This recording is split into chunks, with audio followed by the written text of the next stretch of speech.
Hi రాజా. నీకు పగ ఉంటే నన్ను సాధించు, నీకు ప్రతీకారం తీర్చుకోవాలని ఉంటే నా మీద తీర్చుకో, అంతేగాని అపశుభం తెలియని రుక్మిణి జీవితాన్ని ఎందుకు నాశనం చేశావు? నాకు నీ మీదున్నది పగ కాదు, ప్రేమ.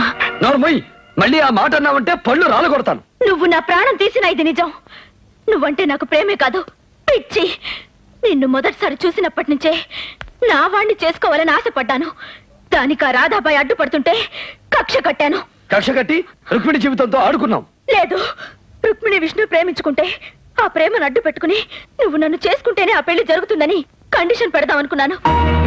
కానీ విష్ణు రుక్మిణి తను ఇష్టపడటం లేదని నా ఆశ నిరాశ చేశాడు. అబద్ధం.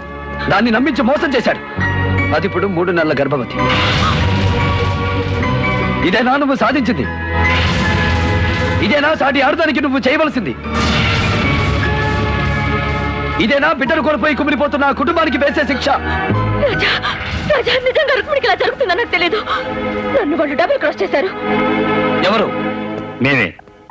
నీ మీద శిరీష్కున్న ప్రేమ మాకు పావులా ఉపయోగపడింది.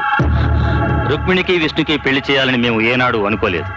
అది చెడిపోతే ఆ పాపం కూడా మీ ఫ్యామిలీ మీద పడాలని మేమే ప్లాన్ చేశాం.